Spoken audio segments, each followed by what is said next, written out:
Здравейте, дами и господа! Аз се казвам Ерко и днеска снимам 6 епизод от нашата поредица с моя приятел Ахмед. Така, да пристъпваме към фокуса, после към разкритието.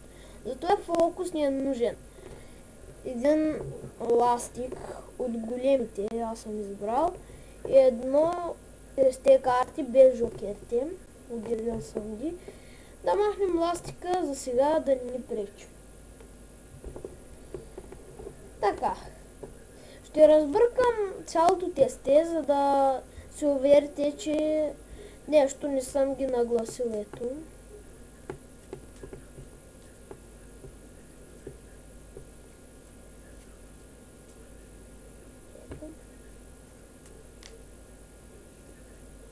Така, мисля, че го разбърках достатъчно.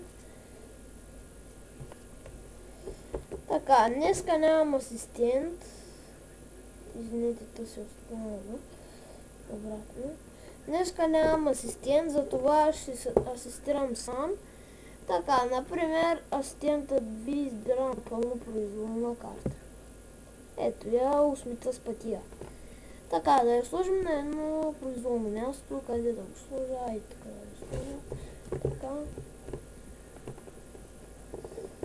Да го фана хубаво. И сега още веднъж да го разбъркаме, че да се размеши наистина с тълпата, така да го нарека. Малко хубаво да вместя фокуса. Така, мисля, че е достатъчно, но хайде още веднъж. Така, да го сцепя веднъж и втори път.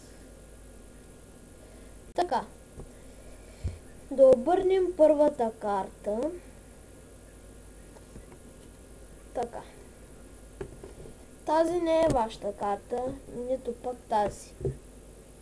Ето, това е гърба на тестето.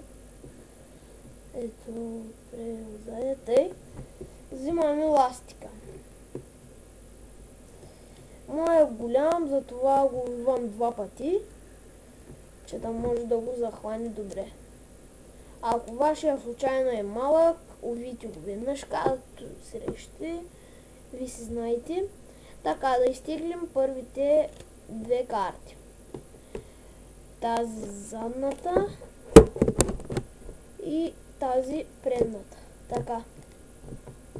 И да направим така.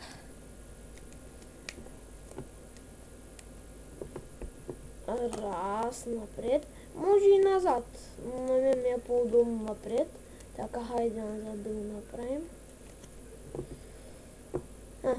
Така.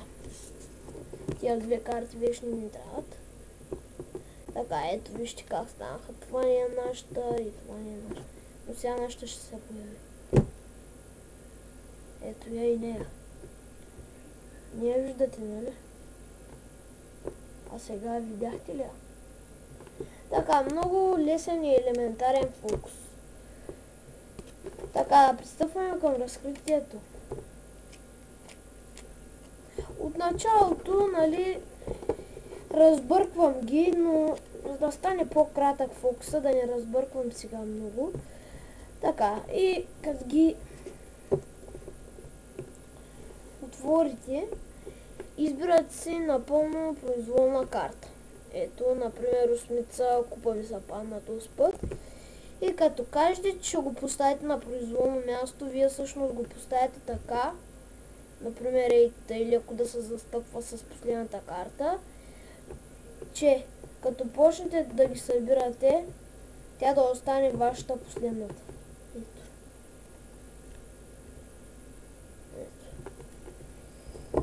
И нали,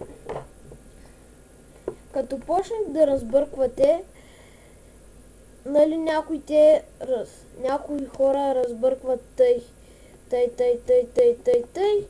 и последната карта я пускат отпреде. Но аз си го правя по друг начин. Ето така. Пускам го. Виждате ли как застава? Вземам предната част и пак го правя, че меся. И всъщност пак остава последната нашата карта. Ето я правя няколко пъти. Така.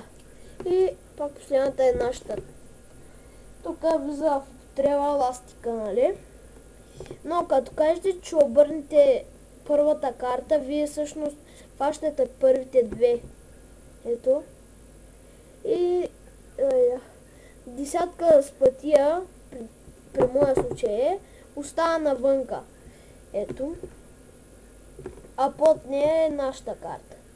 Осмица купа. Така. Ето, показвате, това не е вашата, казвате. И това не е вашата. И тогава го вършите с ластика. Така. И се уверявате, аз направих преди малко тъй, да видя дали съм го обърнала правилно. А трябва да е и тъй. Като го посочите към себе си, да виждате задната част на картите. И по този начин не се забелязва как се прави фокус. Като издърпате първата, се разгъна. Нищо. И задната я теглите много внимателно. Така. И ги махате. Тези вече не ви трябват. Но всъщност това е предната част. Вижте, в задната част е нашата карта. И го цепите някъде долу-горе по средата и като ги поставите тъй, въртите напред-назад, обаче ето и никога не трябва да го правите. Оная част, оноите стенци, където е картата, да го въртите напред. Никога не трябва да го правите. Винаги другата част го въртите и гледате вашата карта да остане някъде по средата, а не тъй отвънка. По средата. И вижте какво се получава. Така. И като го пуснете, ето. Тя се подава. Момент. Май ще не можете да я видите. Ето. Тя се подава лекичко навънка и вие я теглите. Това беше от мен, дано съм ви помогнал. Продължавайте да гледате нашите клипове. Епизод 7 ще снима моя приятел Ахмед. Довиждане.